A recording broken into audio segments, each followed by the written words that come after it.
Esqueci de gravar, hein? Ah, mas tem os slides, né, professora? Já ajuda, já. Não, beleza, beleza. Tá ótimo. Então, vou fechar aqui e bora mais uma, então. Tá? Essa aqui eu acho a mais da hora, tá? Eu acho a mais Né? bacana. Então, é muita coisa, claro, muita coisa que a gente não sabe lá de história, tal, de regras, né? Mas aí na regra a gente vai aprender mais em aula prática. Quando voltar às aulas, a Beleza. gente vai ter só as práticas. Né? Mas essa aqui, ela não se aplica só ao handball, tá? Ela se aplica a todos os esportes coletivos. Né? Ô, professor, você acha que vai Oi, voltar logo a presencial? em maio, provavelmente. Provavelmente em maio. Aí eu não sei Será? se no início ou se no meio. Eu acho que provavelmente volta em maio, sim. Porque tem muita gente no país inteiro sem aula.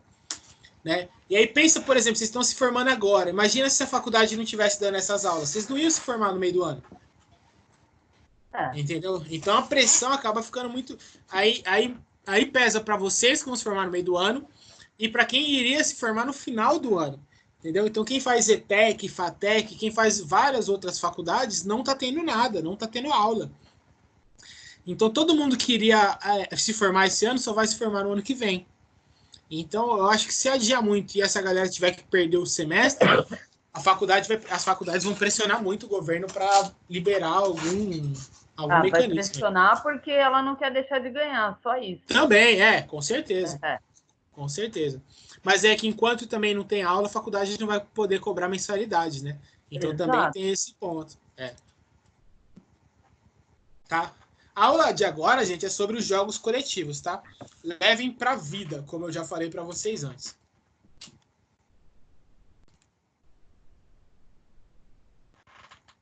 Então, o primeiro ponto, vocês perceberam, né, que em todo slide diferente eu coloquei um desse, tal, toda aula diferente eu coloquei um desse aqui para vocês, né?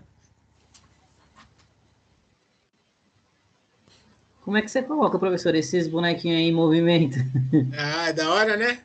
Aham. Depois você me ensina. Tá, você põe na sua apresentação do TCC. Isso aqui chama GIF. Você põe o GIF aí dentro. Aí eu pesquiso no Google um GIF e copio e colo? Isso, isso. Ah, entendi. Só que aí você só consegue ver quando o slide está assim. Quando você está montando, você não consegue ver. Ele não fica em Ah, tá, movimento. entendi. Só quando você põe na apresentação. Então vamos lá, gente. O livro traz, né, esse negócio, eu acho bem bacana.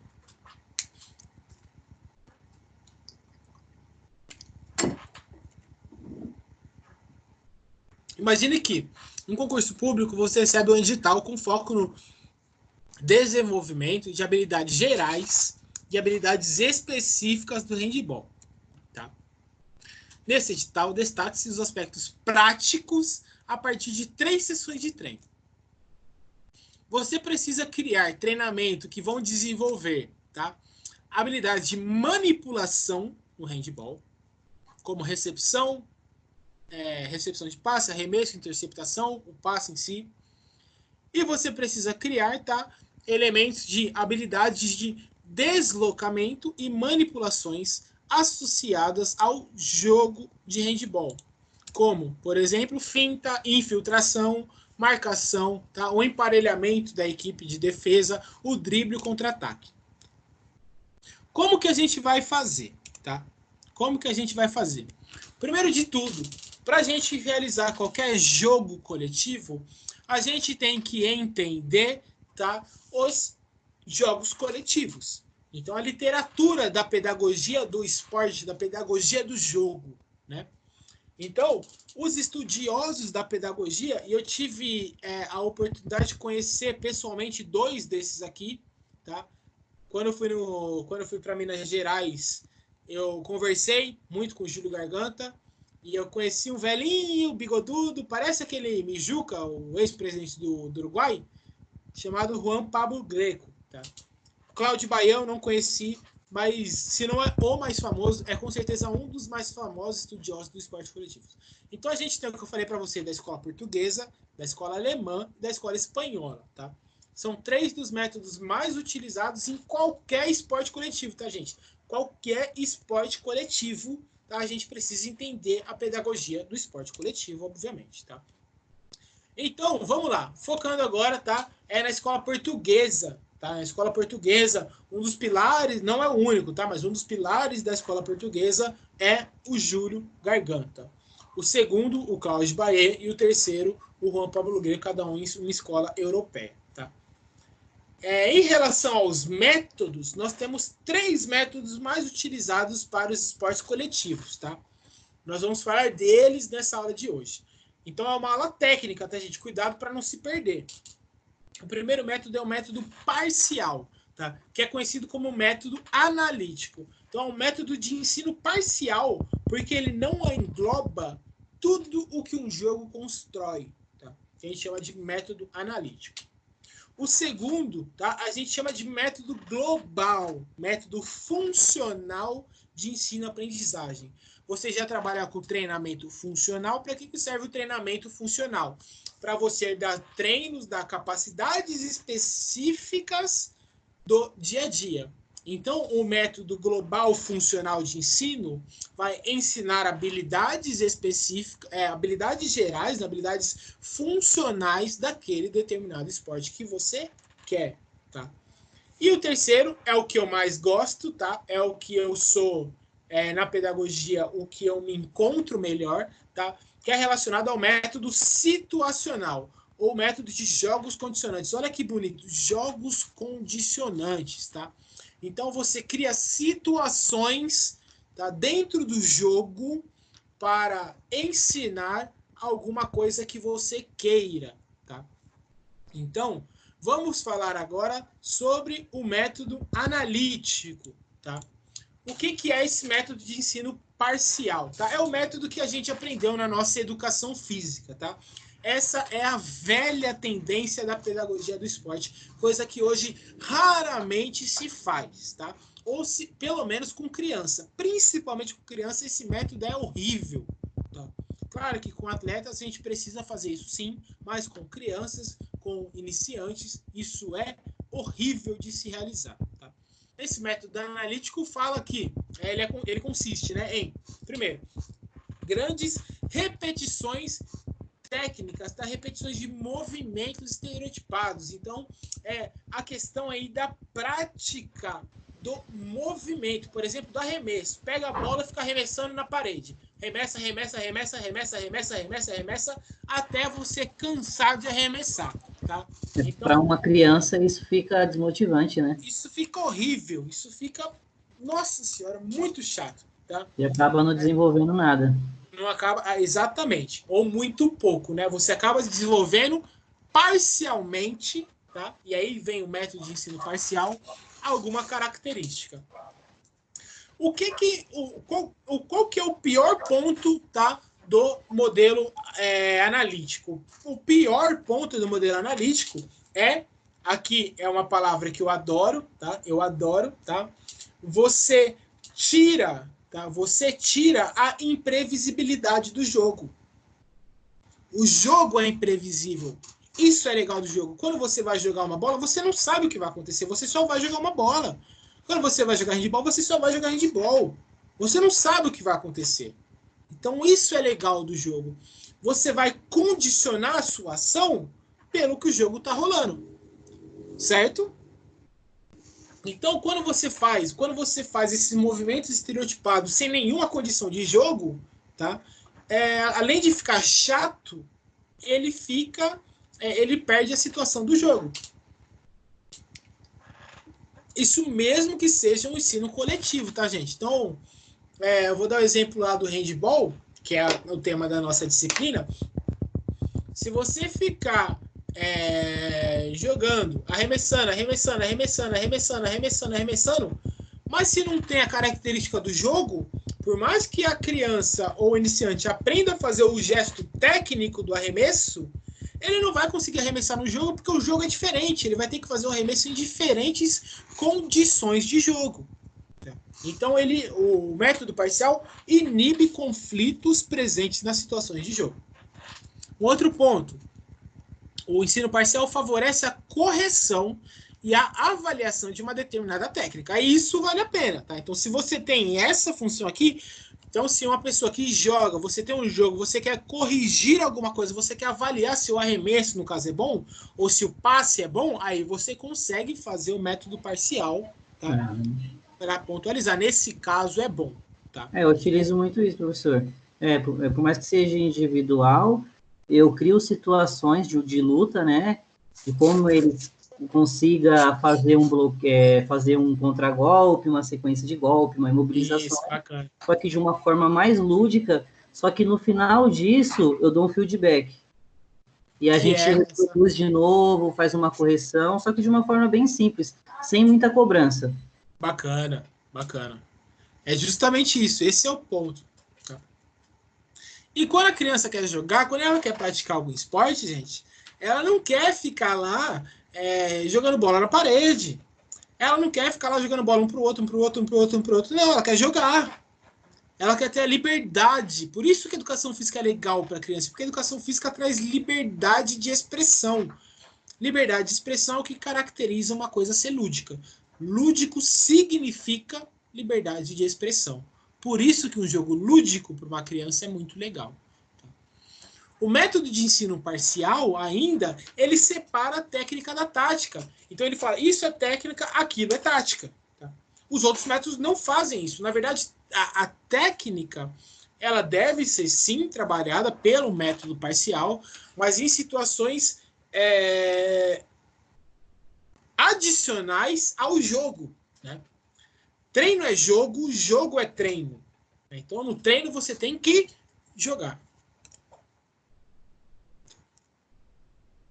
Acho que travou aqui.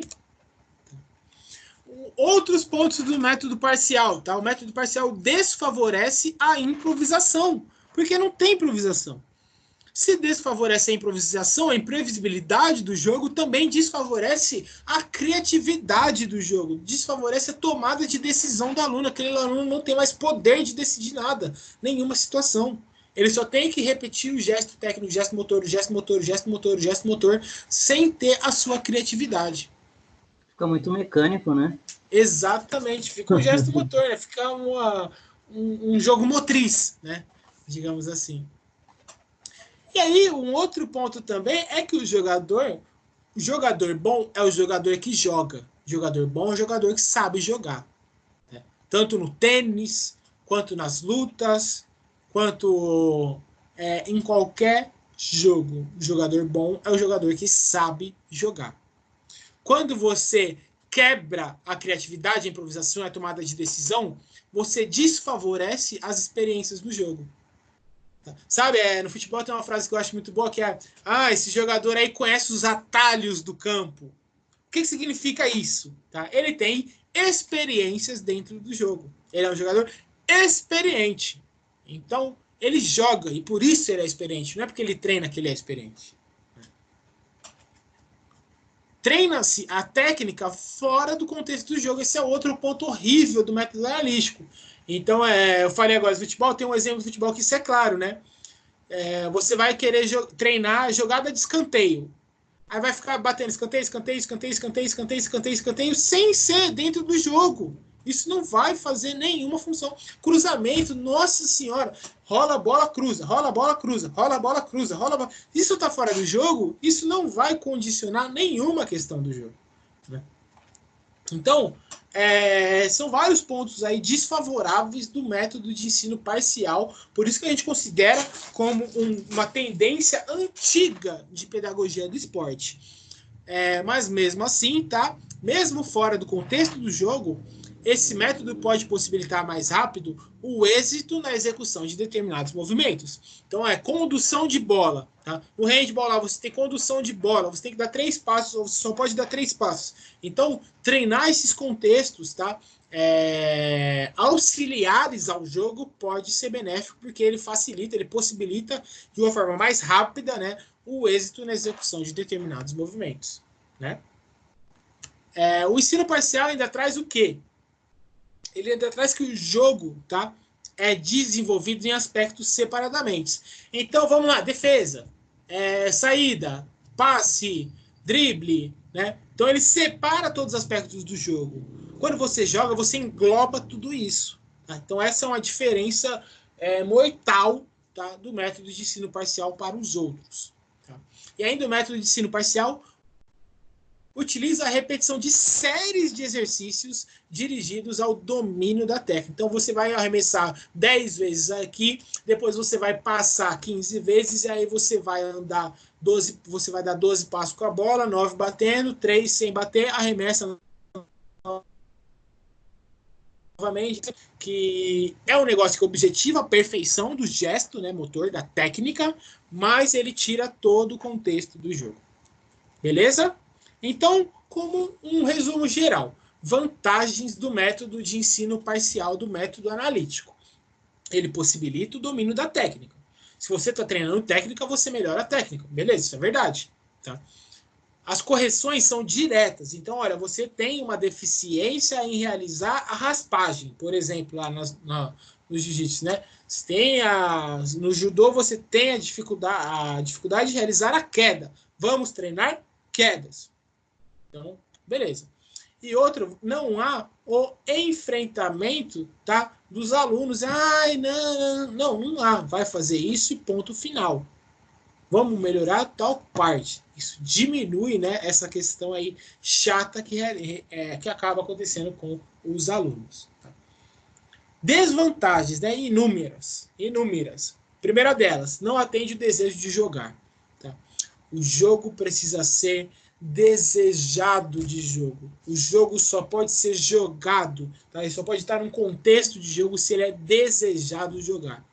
É por isso que um rachão, é por isso que o jogo amador na favela, ele é muito mais pegado do que o futebol profissional. Porque ali eles não estão ganhando quase nada para estar ali. Então eles estão ali por desejo de jogar.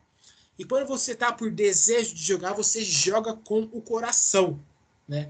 Então, essa é uma característica do jogo que o método analítico perde, né?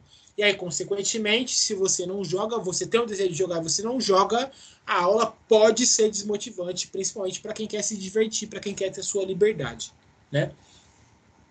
Um outro ponto ruim é relacionado à dificuldade em adequar o grau de exigência do grupo. Então, cada um tem a sua exigência, mas o grupo em si, às vezes, tem exigências gerais. Então, esse método dificulta essa adequação aí ao grau de exigência. Um outro ponto é a possível dificuldade de compreensão de funcionalidade entre técnica, né, desenvolvida e sua aplicação com a sua capacidade de jogar o jogo. Estamos fazendo isso, mas para que estamos fazendo isso? Estamos treinando passe lateral, passe pronado, mas para quê? É difícil entender aonde isso se aplica no jogo. Então, esse é um ponto também aí que pode ser muito ruim. Tá? E aí nós temos o método global, né? Tudo bem em relação ao método de ensino analítico? Sim.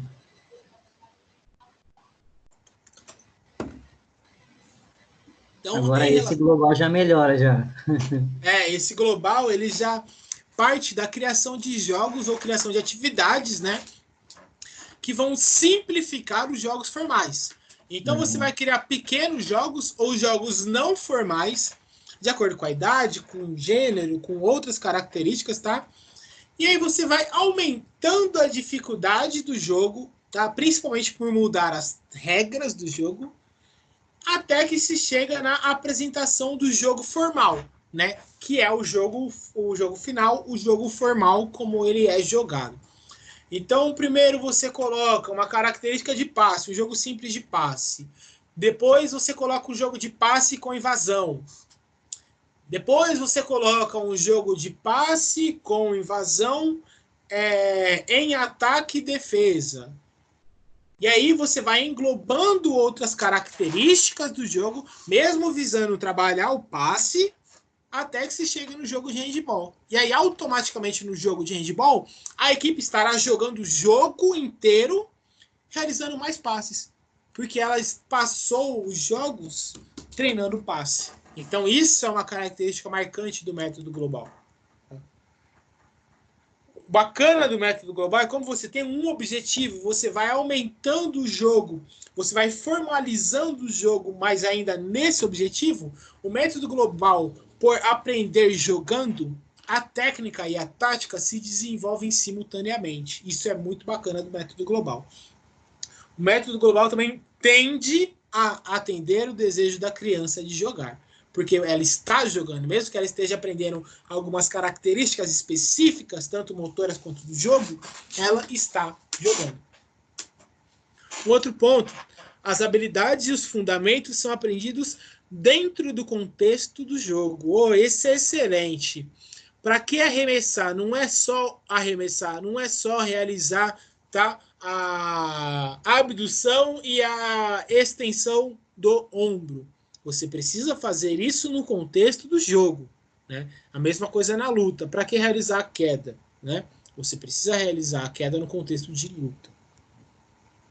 E além disso, quem sabe jogar é quem joga. Então você aumenta as experiências, você favorece as experiências de jogo. Um ponto ruim é que você tende a desfavorecer as relações do aluno com a bola, porque o aluno fica muito menos com a bola do que ele deveria ficar. Um outro problema, tá? Aqui eu errei o slide de cima, mas entenda como método global, tá? É que se o aluno ele tem um erro no gesto motor dele, ou num determinado objetivo, ele vai continuar errando, ele vai continuar fazendo aquilo da forma errada.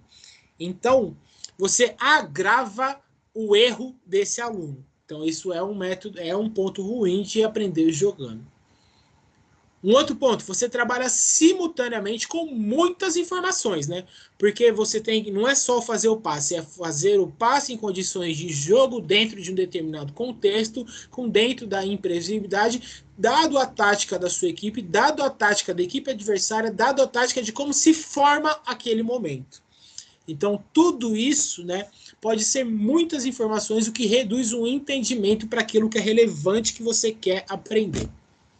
Obviamente que os jogos eles vão ter um problema em desenvolvimento motor específico, mas ele vai ser muito bacana porque ele vai causar jogos e porque ele vai trabalhar o contexto da imprevisibilidade. Veja que tudo roda nessa palavrinha chamada imprevisibilidade. Por isso, a questão dos jogos ambientais, de criar um ambiente que favoreça a imprevisibilidade, mas que favoreça o seu objetivo, seja o seu objetivo técnico, seja o objetivo motor, seja o seu objetivo tático, seja qualquer um dos seus objetivos. E aí nós temos o método funcional, né? Então tem o global e tem o funcional, tá? Que a gente entende aí, né, como um método situacional também, tá? Que aplica-se uma série de jogos. A cada jogo ou formas jogadas é mantida a ideia central do jogo. A ideia aqui é o foco. Não mais um objetivo em si, mas a ideia daquilo que se quer passar. Acontece a divisão dos jogos. Tá? Então a divisão dos jogos não deve abranger muitas partes. O aprendiz alcança o jogo objetivado. Com os jogos e pequenos grupos, aprende-se de forma mais intensa sobre jogar.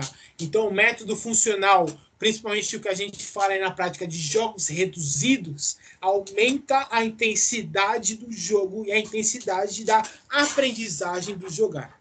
Então, o método global, você sai do simples até chegar no formal, tá? E você vai aumentando a dificuldade do jogo. No método funcional, no método situacional, você faz pequenos ambientes com situações, tá? Aumentando a intensidade sobre jogar. Tá? Em relação ao método funcional, método global funcional, né? Vantagens: proporciona maior motivação, isso com certeza. Aproxima-se da prática do jogo, isso com certeza. O relacionamento social é mais rápido, então os alunos se conhecem de uma forma mais rápida e eles se conhecem entre si, assim como o conhecimento da técnica e do andamento de jogo. Desvantagens, tá? Primeiro, o número de variações é grande. E aí, por ser um número de variações muito grandes, o jogo pode acabar ficando complexo, o que pode diminuir aí a capacidade de aprendizagem dos alunos. Então, aquele aluno burrinho, ele não vai entender um jogo complexo. Ele precisa de outros aspectos para poder entender o jogo complexo. Uma outra desvantagem desse método, tá? As experiências de sucesso ocorrem com menor frequência. Por quê? Porque o aluno ele não desenvolve gesto técnico, e principalmente categorias infantis, tá? O que se pega é o gesto motor. Além de outras coisas, claro, mas o que se pega é o gesto motor. Então, as experiências de sucesso ocorrem com menor frequência. Não quer dizer que o desenvolvimento está sendo pior. O outro ponto, erros podem impedir a construção do conceito de jogo e da adequação de técnica e tática. Principalmente aí, erros que não são relacionados com o objetivo do jogo. Nos confrontos, pode surgir conflitos dentro do grupo, né? Então, porque você coloca confronto a todo momento, obviamente que confrontos a todo momento podem surgir conflitos em grupos, pensando em esportes coletivos, né? Devido a diferenças de níveis técnicos e da capacidade do jogo. Nossa, esse aluno é burro, essa aluna é muito fraca, esse aluno é um ignorante, esse cara é muito ruim, e aí por aí vai, né? Você acaba gerando vários conflitos aí do jogo, ainda mais com criança. Né? Então, como resumo final, né? O método funcional compõe-se de jogadas básicas extraídas de situações de padrões de jogo, que podem não abranger a ideia total do jogo, mas contém a ideia central do jogo. Isso é chave, isso aqui cai na prova, hein? O método funcional não contém a ideia total do jogo, mas contém a ideia central do jogo, com a funcionalidade de fundamentos, principalmente por ser jogo, sempre em situações de oposição. Então a frase chave aí é jogar para exercitar e exercitar para jogar. Então, essa é a frase-chave aí, falando sobre isso. Então, em relação ao método, né? Aqui não é um método funcional, é um método situacional, né? Então, o método situacional, ele tem muito mais vantagens em relação às desvantagens, né? Então, é uma das vantagens do método situacional, né? Ele aumenta a proximidade das ações e situações com situações reais de jogo competitivo formal. Ele também melhora o conhecimento do jogo em diferentes fases e planos conforme estruturas específicas. Ele melhora a inter-relação entre capacidades técnicas, táticas e cognitivas. Então, fazer um passe. Por que fazer um passe? Como fazer um passe? Quando fazer um passe? O método situacional dá tudo isso, dá a inter-relação em tudo isso, que é muito bacana. Na busca de criar soluções para tarefas, problemas que a situação demanda. Então, o método situacional é muito bacana em relação a isso. E é o que você falou que você faz na sua aula, vem de uma escola que faz o método situacional chamado Teaching Games for Understanding, TGFU, né? Que é a escola norte-americana aí de ensino de jogos coletivos. Uma outra vantagem do método situacional, né, é que ele aumenta, né, melhora a aprendizagem, a aplicação às regras. Então, obviamente que a gente entende regras quando a gente joga. Quanto mais você joga, melhor você entende as regras, né? E essas regras, né, são próprias dos princípios operacionais do jogo. Então, o que muda? A regra em si não é a regra que faz mudar o jogo. São os princípios operacionais. Né? As regras mudam os princípios operacionais. Um outro ponto, uma outra vantagem é que os métodos situacionais, diferente do método global, o método situacional, como ele ramifica determinadas situações, e aí você pode fazer várias situações pequenas, né? É que você tem a exigência da técnica e da tomada de decisões. Sem a tomada de decisão, você não toma uma decisão boa. E sem a técnica, você não consegue executar aquela sua decisão. Então, o método situacional, os jogos reduzidos, vão fazer isso de uma forma muito boa. Professor, tipo assim, meia quadra, um bobinho com 20 pessoas jogando. Isso, mas às só vezes... utilizando um tipo de passe só para tocar na bola. Ou com um toque só ou dois no máximo e tem que passar a bola. Isso, mas assim, você pode fazer, em vez de ser um bobinho com 20, você pode fazer 4 estações de bobinho. Então, no primeiro bobinho com 5, você consegue colocar em um passe. No segundo bobinho, 2 passes. No terceiro bobinho, entendi. 3 passes com drible. No quarto bobinho, entendeu? Então, você vai criando situações, tá? Que demandam a tomada de decisão e demandam a exigência técnica. Você vai trabalhando dessa forma. Entendi. Em situações específicas. Isso é muito bacana do método situacional. Legal. E outra, o entendimento do jogo, né, se dá a partir da vivência do mesmo. Então, sempre que você está jogando, você aprende a jogar, né? Quais são as desvantagens, né? O foco nas situações de jogo pode diminuir, tá? Pode minimizar a execução da técnica. Pode minimizar. Uma outra desvantagem é possibilidade de minimizar a participação do praticante em relação a alguns fundamentos. Então, por exemplo, se você tem um aluno que ele tem muita dificuldade em relação ao passe e você coloca ele no bobinho, a galera não é boba, os outros alunos não são bobos, eles simplesmente não vão passar para aquele aluno. Isso no bobinho é o menos pior, mas se você coloca em situações, né, um pouquinho mais de jogo, nunca que vão passar a bola para ele arremessar, por exemplo, no handball. Né? Então, essa é uma desvantagem. Né? Mas o método situacional, né, o método do jogo pelo jogo, trata-se de simular situações reais de jogo em momentos isolados. Né? Então, aí a gente pode fazer, se a gente vai trabalhar drible, a gente pode fazer 1 contra 1. Se a gente vai trabalhar invasão, a gente pode fazer 1 contra 1, 2 contra 2, 3 contra 3. Se a gente vai trabalhar contra-ataque, a gente pode fazer isso. A gente pode fazer isso trabalhando com defesa. A gente pode fazer isso trabalhando com ataque. Então, a gente pode variar situações para entrar naquilo que nós queremos. Isso é muito bacana do jogo, né? É legal, né? A gente tem uma variedade de coisas que a gente pode aplicar e tem alguns professores que querem ficar só no método analítico, né? E acaba desmotivando a criança. Perfeito, exatamente isso. No caso desse método aí, até uma criança que não gosta da modalidade, com certeza ela vai criar um interesse maior pela aula. Com certeza, viu? Muito bom ponto. Com certeza, porque o ser humano quer ganhar. O ser humano por nascença, competitivo, por natureza competitivo, né? Então, quando você força aí a questão do jogo, mesmo que a criança não gosta do esporte em si, ela vai jogar porque ela quer competir, porque ela quer ganhar. Né? Então, não existe essa história, o importante é competir. Não, o importante não é competir. O importante é ganhar. O importante é ganhar. Não ganhou? Beleza, não tem problema. Mas o importante é ganhar. Então, quando você fala para a criança, não, o importante é competir, você está tirando a gana, o brio da criança em querer vencer. Né?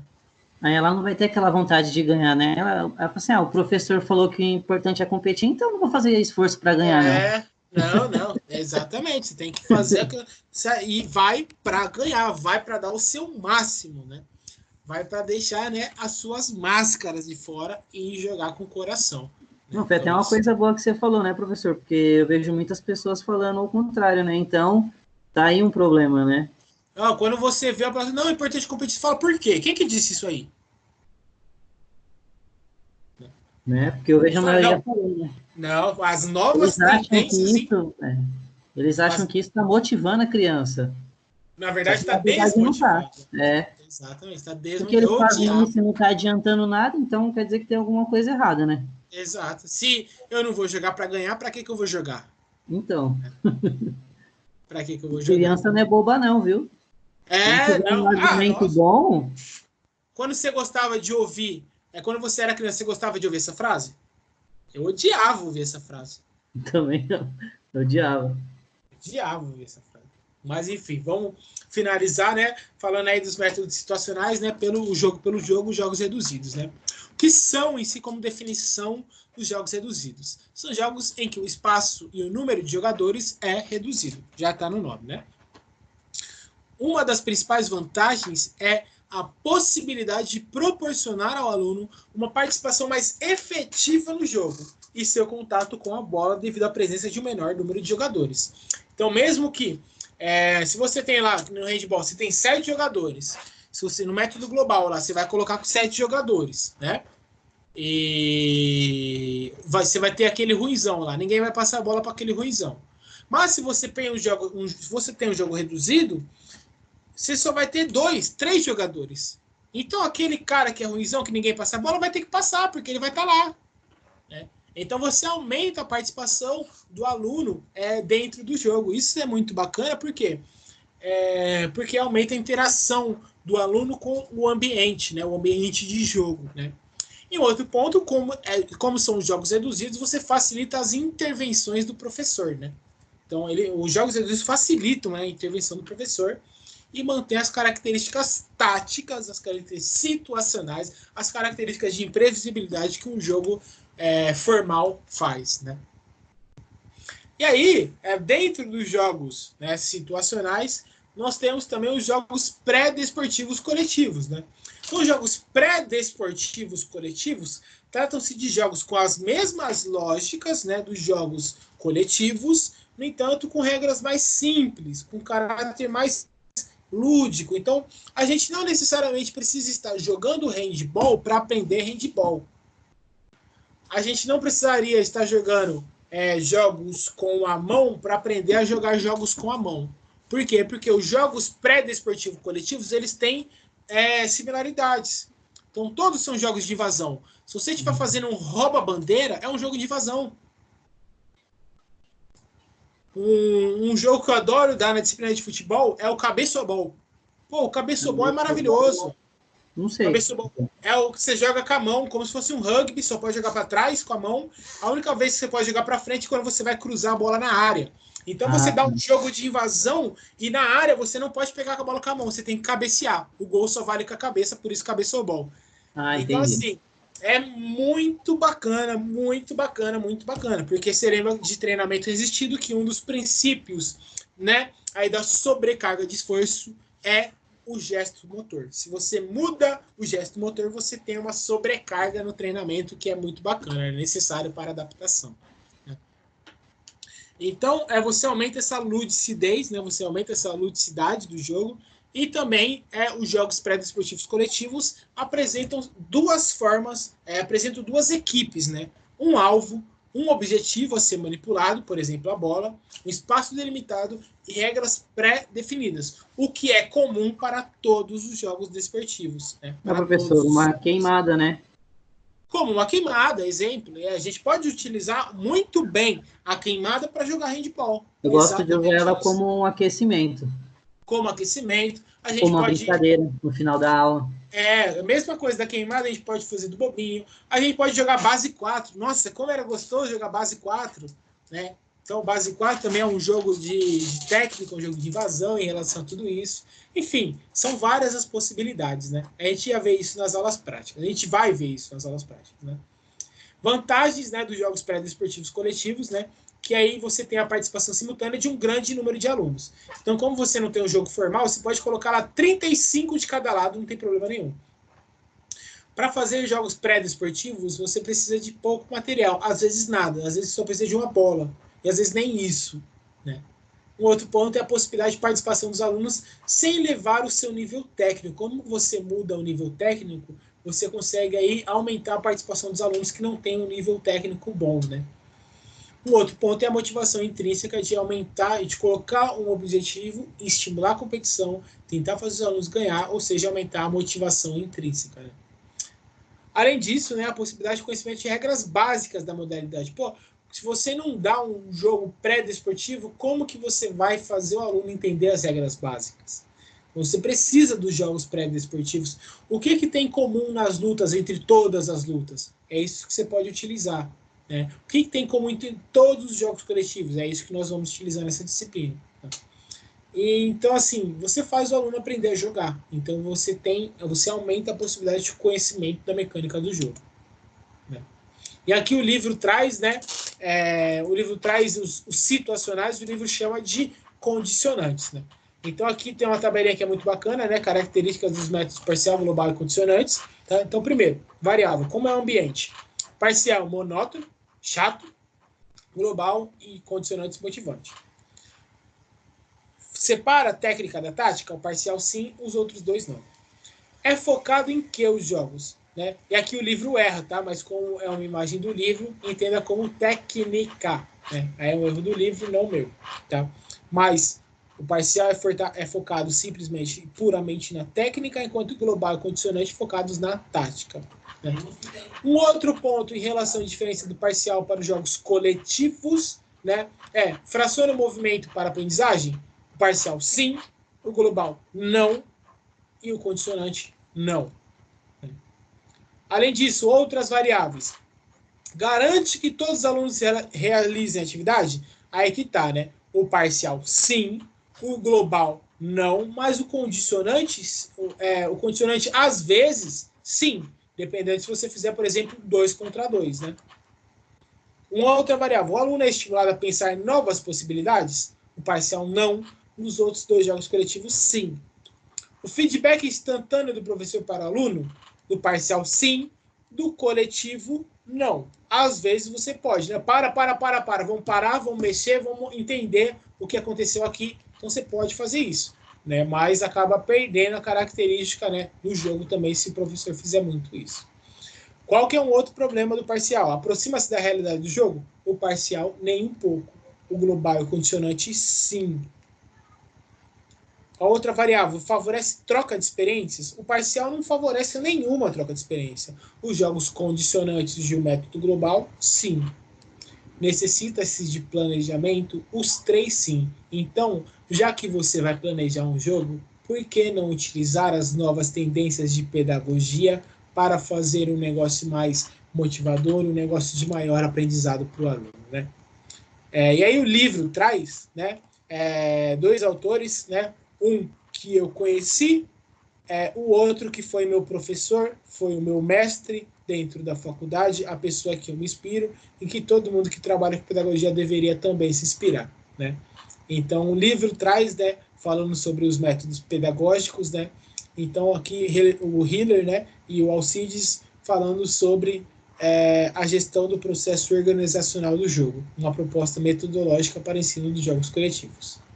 Um outro muito legal do Alcides, tá? E aí várias pessoas começaram a copiar o que o Alcides estava falando, tá? Que é a pedagogia da rua.